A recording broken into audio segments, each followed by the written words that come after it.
Ang napili ko pong hashtag ay hashtag Pastor Quiboloy.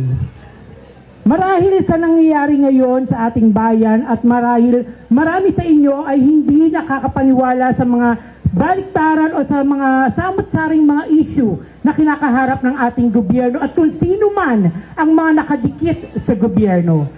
Si Pastor Quiboloy po ay isang tao kung saan may pananalig at paniniwala sa Diyos. Ngunit sa panahon ngayon siya ay humaharap sa isang kaso na kung saan patong-patong na krimen at kaso ang kanyang kinakaharap ng dahil din sa mga sinusuportahan niyang politika.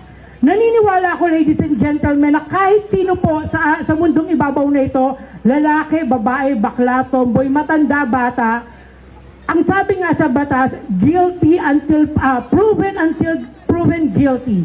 So naniniwala ko, ladies and gentlemen, wala na sino man sa atin ang pwedeng humusga sa tunay na kasalanan ni Pastor Quiboloy kung meron man o wala. Dahil lahat ito ay dadaan sa mas mabuting proseso, mas mabuting procedure na batas mismo ang huhusga kay Pastor Quiboloy. Hindi po maaari na isang taong nagkasala ay husgahan sa social media dahil never naging justice system ang social media. Hindi rin pwede na ang isang taong nagkasala ay pwedeng husgahan ng bibig sa bibig dahil ang totoong nagkasala ay unti-unting inaaral ng batas hanggang mapatunayan na ito ay totoong nagkasala na merong maliwanag na ebidensya. Mahal kong minamanood, si Pastor Quiboloy po ay isang ordinaryong tao din na katulad natin. At hindi natin nanaisin na mapunta tayo sa isang sitwasyon kung saan magiging si Pastor Quiboloy tayo na maaga pa lang hinuhusgahan na ng taong bayan. Hayaan nating magkaroon ng legal na proseso ang pagdinig sa mga kaso ni Pastor Quiboloy.